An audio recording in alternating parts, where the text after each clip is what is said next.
I'm about to bring out my guest, and y'all are in for a treat. I know it's good every week, and this one, y'all are in for a big, big treat. All right, here comes Chris Everett. Hey, how you doing, man? Hey, how's it going, man? Good, good. So Chris is the founder of Speller Street Films, producer, director, most famously known for Wilmington on Fire, one of his biggest projects. Beautiful, beautiful work, and an even better human. So good to have you here. Thanks for having me on, man. I appreciate it. Have to. So LinkedIn, you are in for an incredible treat.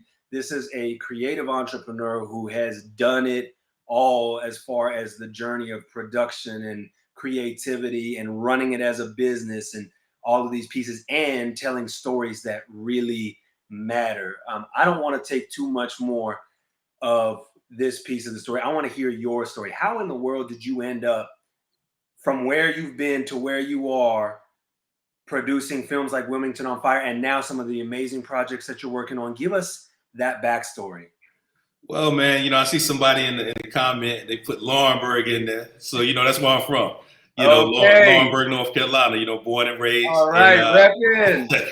So, just growing up in Laurinburg, man, just always, wanting to be creative. It's a small rural town.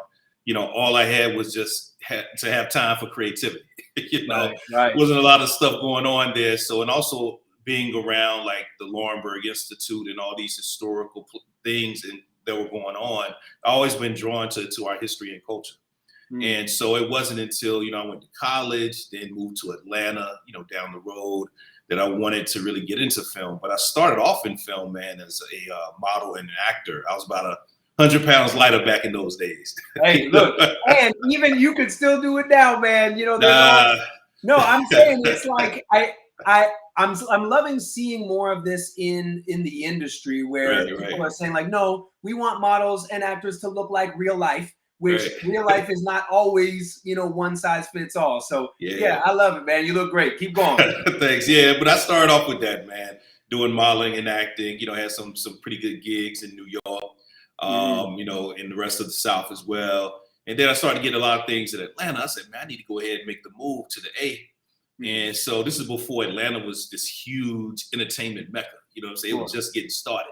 And so, moving down there, didn't really, do the acting thing anymore. But while I was doing some stuff down there, I was really paying attention to the directors and the producers and how they put projects together. I said, you know what, I want to start doing this. I want to start making my own films. There are a lot of stories that I want to tell that Hollywood isn't telling.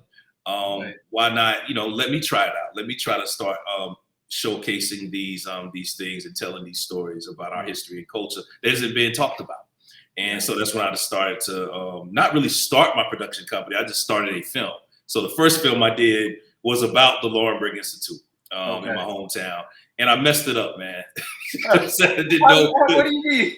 Yeah, it happens, man. Like I didn't know what I was doing. It was my first film. Sure. And, I didn't really understand the whole thing. I was like, let me just go ahead and start filming some stuff. And I had got a friend of mine to help me out with some shooting. And it just didn't work out. Yeah. I said, you know what, let me just go back to the drawing board and just try to maybe do something else. And then luckily, I had ran across the story about the Wilmington Massacre of 1898. And I said, man, I want to tell this because I knew a little bit about it, but not, in depth. And so I just started doing research on it. Also saw that no one was actually doing a documentary on it. So I said, this is going to be, I did a test run with this first film. I kind of learned from my mistakes. And I said, you know what, this time around, I'm going to do a little something different. I'm going to build a full team and we're going to do this right. I'm going to get some people that have experience, get me an executive producer to kind of godfather me and kind of, mentor me. And, kind of steer me on the right path. And so we did all of that, man. And I moved back to North Carolina. And so give us a bit more for our audience who don't know about what happened in Wilmington in 1898. Give us a bit more of that context and what about that story really drew you in? Right, sure. Well, Wilmington on Fire is about the Wilmington Massacre of 1898. Yeah. And the Wilmington Massacre was an event that really changed the course, not only for Wilmington, but throughout the whole state of North Carolina, because it ushered in the Jim Crow movement in North Carolina. And it was really a bloody massacre and an overthrow of the government in Wilmington, North Carolina, by a white supremacist movement. And then after that, they pretty much took control of the whole North Carolina legislature and, introduced the Jim Crow laws that really, hindered African Americans and, our rights for, all the way up really until the civil rights movement in North Carolina. And then it also set the precedent throughout the South for other people to do these racial massacres in their cities and states like that. So it was a huge event, not only just for Wilmington and North Carolina, but for the American South as a whole. And the story was rarely talked about. You had certain books that were written about it over the years, but nothing like a film that really put it out in the mainstream. And I said, you know what? I want to tell this story. But during my research, I saw that there were several people that made the attempt over the years, but never followed through or never finished. They couldn't get the funding, or they just kind of lost interest. It was some Hollywood folks that took interest as well, but just nothing ever, went through. So I said, man, I'm up here from North Carolina. I had to move back to Laurinburg to start this production. Sure. I was like, man, I got an uphill battle. If these Hollywood people couldn't do this, you know what I'm saying? I don't know. But I just felt like it was yours to do. You're right. So I just felt like, man, we had to do what we had to do. We were under the radar with it. No one expected us to do anything. Right. And so we kind of went under the radar with it and did what we had to do.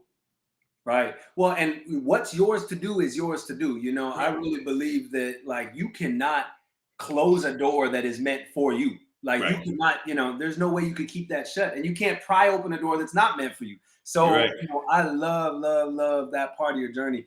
And I also think it's interesting, because I'm here at, well, not right now, but I'm at Provident 1898, running this co-working community, Black-centric co-working community in Durham, in the historic NC Mutual building, which NC Mutual Life Insurance Company was founded in 1898. So in Wilmington in 1898, you have this overthrow of a Black government.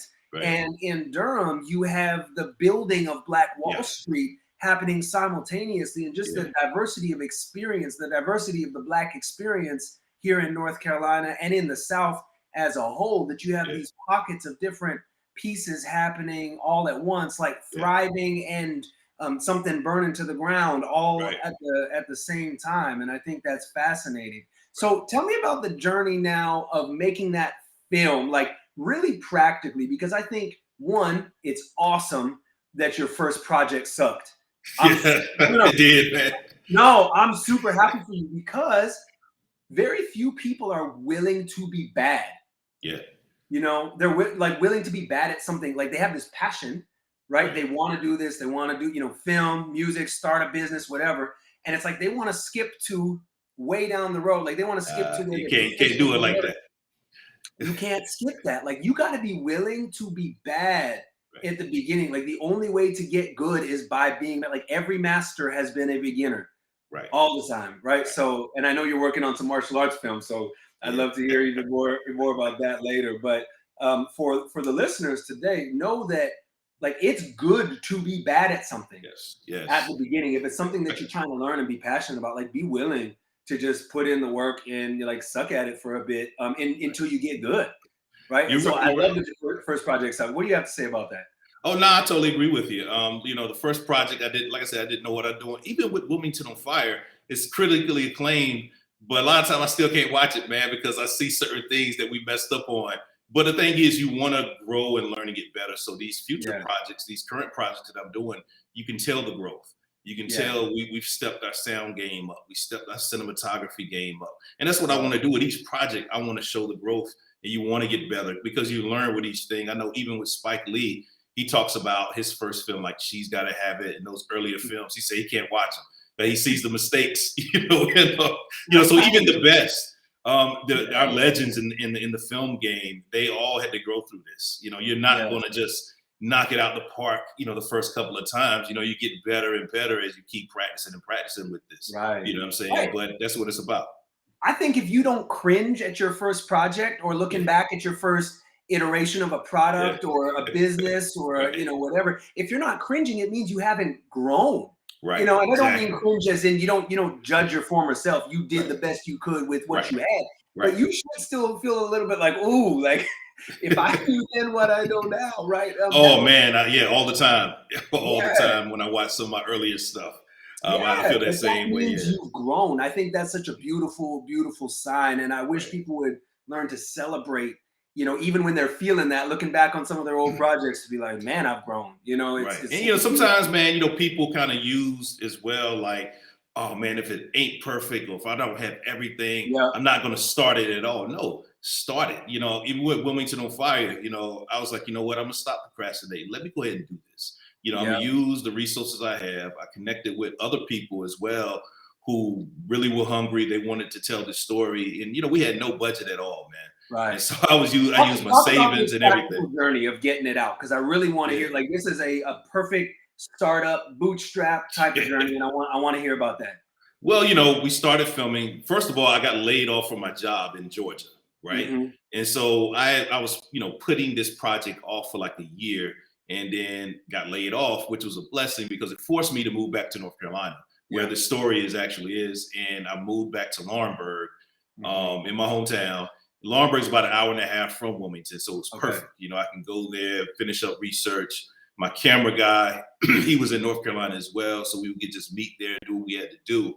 And so it was really, man, a good 2 or 3 years of just filming, all over the state, several other places like Georgia, because everyone wasn't in the same place in North Carolina. Some people were Right. spread out. So we would go there, knock out the interviews, etc. And then also I was able to connect with some folks, like my executive producer, Pete Chapman. I was a fan of his. And so Mhm.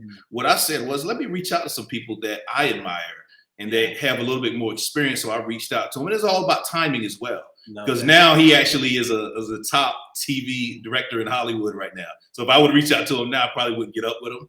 But at the I love time, it. he was just teaching at NYU, and I was a fan. He had did a great film. Right, just teaching it in Yeah, one. yeah. He was teaching film there, but he wasn't doing film at the time. He Yeah. kind of took a pause. So I was a fan of his work, and I reached out. I said, "Look, man, I'm a fan. I'm doing this documentary on the Yes. 1898 massacre. I know that you have done some docs as well. Would you mind just being like my EP? It's just like a mentor, man. You don't have to do much. I might Right. send you some footage here and there." And he said, "Yeah, I'm down, man. I like this story. Let's Wow. do it." And so I was able to attach him to the project, and he was well known on the indie scene Right. for just his quality of work and teaching at NYU. And then also I was able to get Tariq Nasheed, who directed and produced the Hidden Color series. Okay. And so I was a fan of his work, and I reached out and said, "Look, man, I love what you got going on. I got some of the same people also that you have in your series. Right. Could you give a brother a shout out?" And he did. He was wearing the Wilmington on Fire shirt on his platform. And so I was able to tap into his audience as well, while doing this. So we were able to build a nice following while we were filming, the documentary. Right. You were building community around it. Right. We were building the community. And so we were hitting up social media hard and just was building and building. But we finished shooting and I had no money for post-production. You know what I'm saying? So, but I never let people know that. Right. And so what I was doing was I said, man, let me do what I saw all these rappers and musicians do in the past, meaning that knowing their album wasn't coming out, they'll go on the radio and promote a single and promote, yeah, my album's coming out in a few months. We're just pushing the single. So I just did the same thing. I said, I got a new trailer. The film's coming out in the fall. We're just building up some promotion. So I would do that to just keep building that anticipation. But by doing that, you never know who's watching. And so, so out of the blue one day, I get an email from my man Mark Anthony Neal at Duke University. He did a couple of stories about my film on his platform, his Left of Black blog site. And he said, "Yo, man, David West, he was playing in the NBA at the time. David West, he's retired now. And he was like, man, he hit me up, man, and he was interested in getting a DVD of Wilmington on Fire. And he was like, yo, I told him that you're still working on it, but man, he may want to partner with you, man, to get this thing done." I said, "Yeah, man, tell him to hit me up." And so, I talked to his business manager for a few months. I didn't believe it at first. Like, man, I know this dude that's in the NBA that I know, that I follow and watch. Right. I know this dude ain't interested in what I got going on here, man. Wow. And then so, just chopping it up with his business manager. He said, "Look, man, he's coming to Charlotte, on this date. They play in the Charlotte team, man. We're gonna get you a ticket. Come watch the game and we're gonna chop it up afterwards." So I went, that whole night before, man, I was like, man, I can't mess this up. This is my opportunity. I cannot mess this up, man. So, you know, I love this. Yeah, so man, went to the game. My first time ever going to a professional basketball game as well. So it was dope.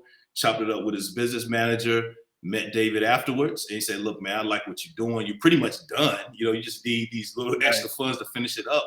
You know, I want to get involved in this because he's really into Black history and culture. Okay. And so he was like, man, I want to get behind this, and I want to partner with you with my company to get it done. And we did it, and that's how we actually got Wilmington on Fire to that finish line, man. And then we premiered that year, and that was in 2015. We got it all finished, edited up, everything was done. We submit to the Cucaloris Film Festival, which is a big film festival in Wilmington. Okay. The reason why I did Cucaloris is because it happens during that week of the anniversary of the 1898 massacre. So I knew I was going to get all eyes on this project, and we did. And we ended up actually breaking their attendance record. So we still have the most attended screening ever in the festival's history. 600 people inside of Thalian Hall, 300 people on the outside that couldn't get in. And it was crazy, man. It was crazy. And that was my first ever Q&A in front of 600 people. And I froze up so bad. I was terrible, man. I've gotten better over the years, but that was my first ever Q&A with 600 people just staring at you. And you're like, oh, man, I don't know what to say. And I'm just, stuttering and everything. But, hey, it was a good problem to have. Wow, man. So many practical takeaways from your journey. The one big piece is I love how you just continue to show up, and I think people really lose sight of the idea of just keep showing up, like one foot in front of the other. When you can't really see the whole staircase, you take the first step, right? Like that's, and you just kept showing up, and you had this breakthrough, where luck meets preparation, right? You had this breakthrough in this big moment, and that story, that narrative is so common.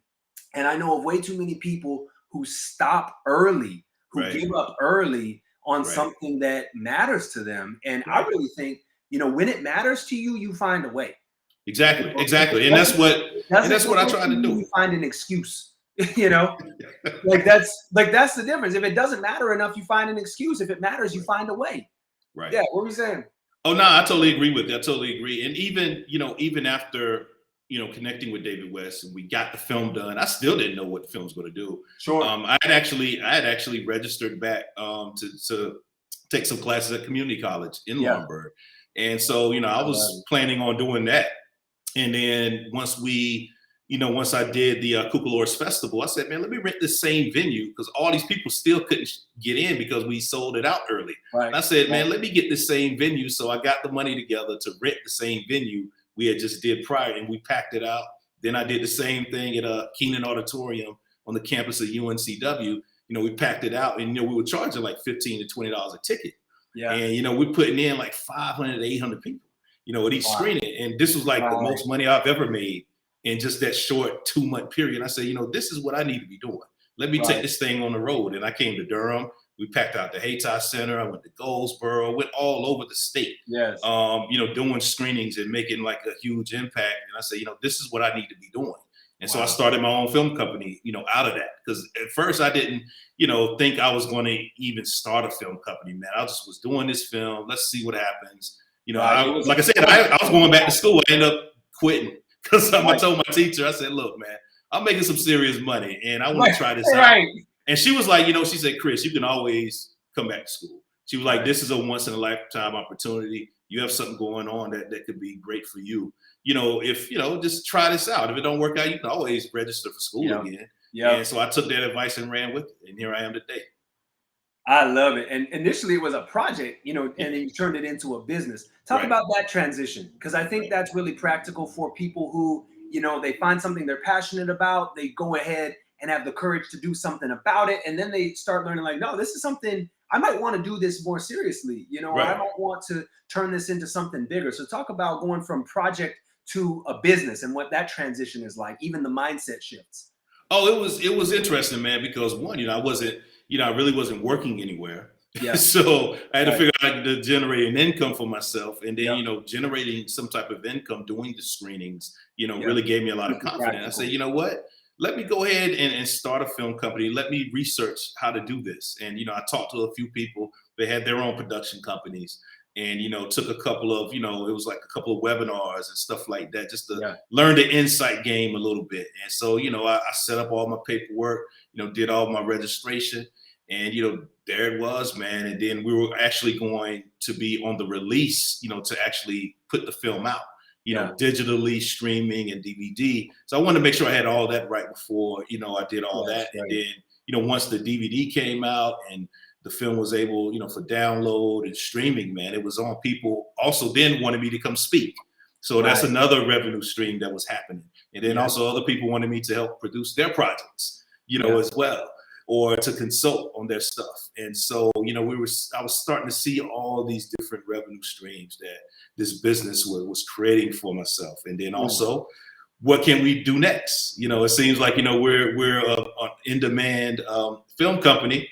What are we going to do after Wilmington on Fire? And so that's what we did, man. We started to plot on doing a part 2 to it, because that was always the plan as well. Yeah. If we had the funding for it, to do a part 2. And then also to tell other stories, like, this martial arts project that I'm working on as well. And then, some other things that's going on. So, so out of Wilmington on Fire really sparked that interest and really gave me the confidence, man. It really showed me that, within the independent film industry, because this was all DIY, it was all self-distribution. And a lot of people, even within Hollywood, have reached out to me over the years and really admired what I've done on the grassroots level. And really have taken a interest even in part 2 for Wilmington on Fire. I got a couple of celebrities involved. Hillary Burton Morgan. She's the actress that used to be on One Tree Hill back in the day. And, she lived in Wilmington for several years while they were doing that show there. And she heard about my film, Wilmington on Fire, a couple of years ago, gave me a shout out on IG. And because I looked at my phone like, man, why all these people follow me out the blue? You know what I'm saying? Then I scroll down. Then I scroll down. I saw Hillary Burton. I said, why is Hillary tagging me in this post? And so I looked at it, and she was giving me a shout out. I hit her up in the DM. I said, yo, thanks. I really appreciate that. Wow. She said, oh, Chris. She said, Chris, I'm a huge fan of yours and all that. And I said, well, let's chop it up. I'd just love to tell you what I got going on. And, I told her that, hey, we're about to start Wilmington on Fire too. And she said, hey, I would love to get involved and be an EP to help, elevate, the story as much as I can and help use, with my platform. Yeah. And, so she came on board, man. And also we've had the support from Peyton Reed. He's best known as directing the Ant-Man movies for Marvel. Yeah. You know what I'm saying? He's given me quite a few shout out support. Didn't know he was from North Carolina, man. He was from Raleigh and went to UNC, and he was kind of familiar with the story, and the film really opened his eyes as well. So he's been a huge support. Jason Weaver, everybody knows him from the Jacksons. That movie, he played Michael Jackson. Yeah. An actor as well, man. He's always shown love and support as well. So it's been cool, man, to get the acting community and the film community in Hollywood to really embrace what I'm doing. I never thought something like that would happen. Me being here in North Carolina, not in Hollywood. But you never know, man. The internet has really changed the game. And if you have the internet and you really have built a following, man, Hollywood will pay attention. And I'm a prime example of it. Right. Or whoever, the big people in whatever industries. I think that speaks deeply to the power of alignment. Like when you're doing what you're on the planet to do and you're doing it passionately and you're moving it forward, you are going to attract, like your vibe attracts your tribe, right? Like you are going to attract and draw in the energy of these people who resonate with that, and some like unlikely people that you didn't even know would resonate with this story, but something grabs them or something catches them, and they're like, man, I want to be a part of it. I want to help. I want to support.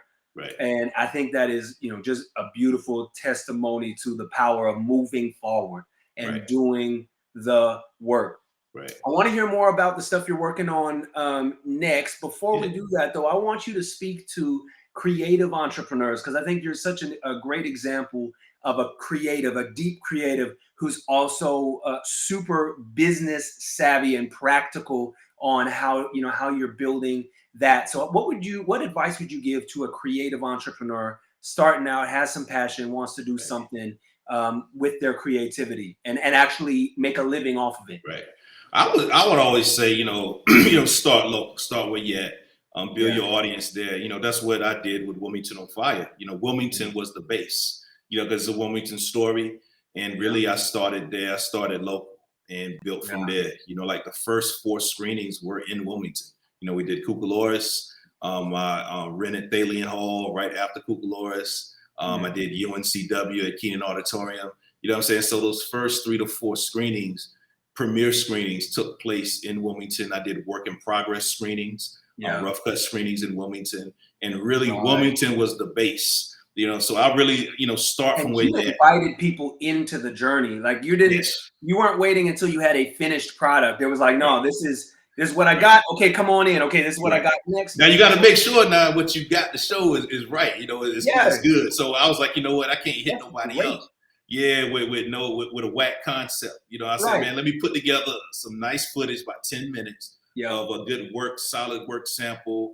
Promo poster, the whole 9, so that I can have a good package, solid package to present. And it helped out, man. And people just want to get in business terms, we would call that a minimum viable product. That's your MVP, right? It has to be not just minimum product. You can't skip the viable. That's, right? It has to be minimum, respectable.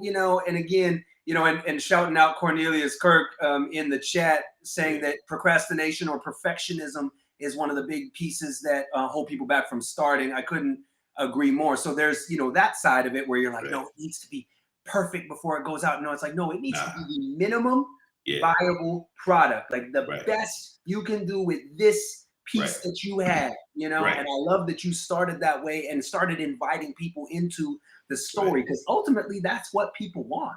They want to be involved in something. They want to belong. They want to feel something. It's bigger than film. It's bigger than business. It's bigger than all these pieces. So you're saying, okay, start with where you're at, build from there. What's next? Yeah, and also, like you said, get people, involved that align with the film or align with the artistic endeavor. You know what I'm saying? You want to make sure it matters. Like when I reached out to Tariq Nasheed that did the Hidden Colors series, his film is very similar, uncovering untold stories in Black history. And also he had a few of the same people in his project that I had in mind. So it was all really the same type of audience. And so it just made sense. I wouldn't have reached out to Tyler Perry or whatever, for example, because it's a totally different audience, totally different type of filmmaker. So, align yourself. Align or resonate. Yeah, align yourself with people that really will be a good fit for that certain project. Now, a different project might really fit for Tyler Perry. You know what I'm saying? But just this one just didn't. So really, it's like a project per project case. You know what I'm saying? Really find what really aligns with you and build and help build and cultivate that community. You know what I'm saying? I think that, man, and also just see what you have and figure out the best way to utilize what you have as well.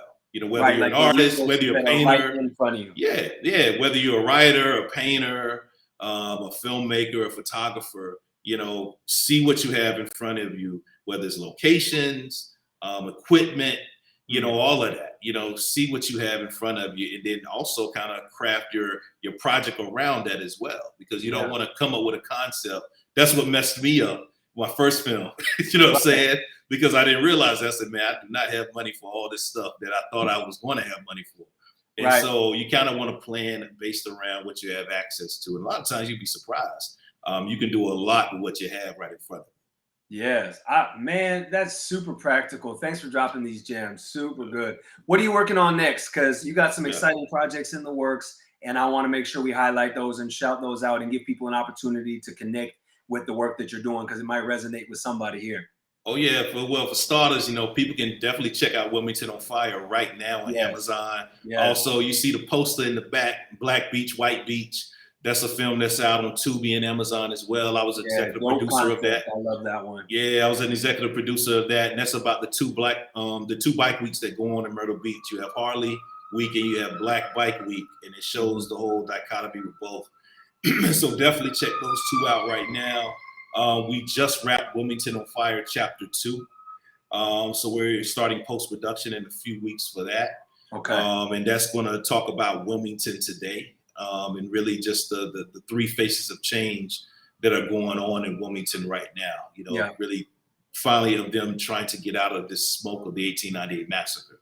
And so Wilmington on Fire 2, hopefully we can premiere in November, but you know how things go. So we'll Yeah, see. yeah. But I definitely keep everyone posted on that. And also we're finishing up my martial arts documentary called Grandmaster, the Vic Moore story. And it's about Grandmaster Vic Moore, who's a martial arts pioneer, African-American martial artist from the 1960s. And he's one of the first professional Black karate champions in the United States. And it's really documenting his journey from then all the way up until now, and him mentoring these two young up-and-coming martial artists as well. And so we've been filming that for about 4 years. And so we're going to be wrapping that up this summer with him. And then also we just started a partnership with Preservation North Carolina to do a 2-part documentary. We just shot some stuff last week, actually getting that rolling. But it's a 2-part documentary called We Built This: Profiles of Black Builders and Architects in North Carolina. Oh, so so we're excited about getting that going. Just started filming, so we'll be filming that, all the way up until about September, knocking that out. And so man, so we got that. We got I got the Southern Documentary Fund. That's my 9 to 5. So I got that going on, and that's an organization that's doing a lot of cool things, and really to cultivate and promote documentary filmmakers in the South and stories about the South. So, I kind of run the programs over there. We have a lot of cool things. So if people want more information about that, if you are a documentary filmmaker or a documentary artist living in the South, hit me up. You know what I'm saying? Just shoot me hit me up on LinkedIn, and we can definitely chop it up about getting you involved in the Southern Documentary Fund. We got some cool things going on over there. And man, so, that's pretty much it. Also, as a way to cultivate audience, going back to what we were talking about earlier, Wilmington on Fire, the brand has kind of been solidified and built, but I didn't know what to do with the martial arts project. So I was like, man, a lot of people, when I came up with that concept, they're like, okay, why you want to do that? I was like, because, a lot of people just don't know our contribution to the sport of karate and what karate. And really, I want to hear this. Like, that was my next question is, what's the common thread for you in terms of the stories that you're drawn to, because I feel like there's 2 different types of energy, just really breaking it down basically in business. One is push energy, like I'm trying to push this thing forward. Another one is this pull energy, like it's like a call. And I feel like you're operating in this pull energy, like if you're being called to and drawn to certain types of stories. So what's that common thread? And then, break that down, how that goes in the martial arts piece. Oh, well, what always draws me, man, is that, just these North Carolina stories, these Carolina stories, Wilmington on Fire, Black Beach, White Beach, that takes place, South Carolina, but it's part of the Carolinas. Grandmaster Vic Moore, the martial arts project, he's in North Carolina. He lived in Cincinnati first, but he's been in North Carolina since the 70s, since 1975. And so it's always been, just like the Laurinburg Institute, the film I tried to do first that I messed up. So it's always, I've always been drawn, man, to these Carolina stories about our history and culture that's not really talked about in the mainstream. I feel like the Carolinas, we have a lot to say, and there's a lot of history with us that hasn't been tapped into. We're not, telling stories of like Afro Carolina, right? Yeah, for sure. You know what I'm saying? So those are the stories I'm drawn to, man, especially in the documentary side of things. Because we have a lot of history and culture that the world doesn't know about, but people don't realize that a lot of people are tied to the South. You know what I'm saying? Even though you might live in New York or Philly or Chicago, more than likely your roots are down here. You know what I'm saying? And so there's a lot of history down here that the world needs to see, and we're all connected to the South. And so those are the stories, man, I'm gonna continue to tell. Yes. Oh man, so excited for these next projects that are coming out. I want to spend a little bit of time on the funding piece. Practically, funding projects, getting funding for creative endeavors, and not just for creative endeavors, film and all those types of mediums, but just even business funding, getting access to the right aligned dollars. I would love to hear your thoughts and how your mindset has changed around, because ultimately it's like there's the making of the thing and there's the funding of the thing, which are really 2 kind of different skill sets. We'll talk about that as a creative, as a small team that's building these types of projects. How are you funding these? It's tough. I know, like with the first one, Wilmington, the first Wilmington on Fire, is pretty much it was self-funded. So Right. meaning that I took my last bit of savings, Mm-hmm. and then also we did 2 crowdfunding campaigns as well. Yeah. And so I had to make sure the budget was small enough where this is I'm a first filmmaker, first time filmmaker. A lot of people probably don't even believe in what I'm doing, which they didn't at the time. So I said, let me set this thing small. I can pay for most of the shooting. So I said, you know what? I can, get this thing shot. You know what I'm saying? I'll do that. Let me get some post-production funds or some things like that. So I did one crowdfunding campaign for like $3,000. We barely made the finish line. Right. I think we hit $3,000 like the last hour before the campaign ended. You know what I'm saying? So that helped with travel costs to knock out these last bit of interviews. And then I said, let me try to do another one since we built up some stuff, some momentum. Let me try to do another one a year later. So we tried to do one for $15,000 to finish post-production. I didn't meet the goal. I think I made it about $8,000. Right. You know what I'm saying? And so I didn't meet the goal. And then I'm like, oh man, what am I going to do? And then, I just kept promoting, let people know it's going to come, just trying to figure out a way to at least get about 15 or 20 grand to finish post. Right. And that's when the David West thing happened, and the rest is history. Right. So, so that was, that was luck. So, we ended up getting that.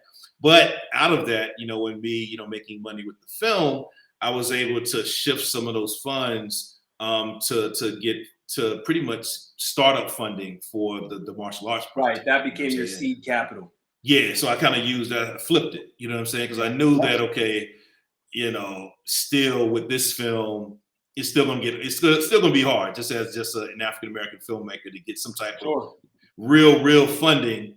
And so I kind of flipped it and used it to kind of get the Grandmaster project going. And then out of that, the popularity of Wilmington on Fire was growing. And then so grant opportunities started growing as well. Because at first I couldn't get any grants at all for my projects. But people started to hear about me. They saw the impact that the films were making and said, hey, you should apply to our grant. And so, I started applying some grants, started getting some funding like that.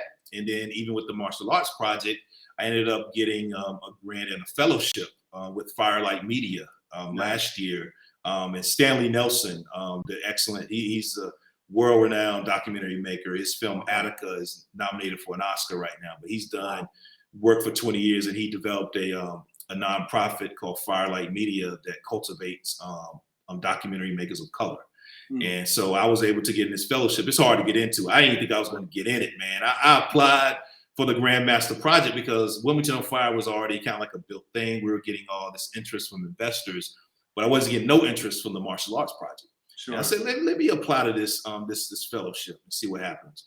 And they hit me up and wanted me to be involved. They loved the project. It was very different. No one's really doing anything about exploring Black martial arts. Right. And so they wanted me to be involved. And so I got a grant from that, and also a whole bunch of mentorship and access as well with that. So that's what it is, man. Bigger than the dollars. Yeah. And then even with Wilmington on Fire too, when we started that, and I got folks like Hillary on board, I was able to do a quick crowdfunding campaign. I think I raised about 35 grand in like a month, and so I used those funds to get everything shot for Wilmington on Fire too. So it's kind of utilizing my audience interest and having them involved in the process with crowdfunding. Yes. Also, grants, using some of my own capital here and there. But now we're starting to actually get some interest from a few investors.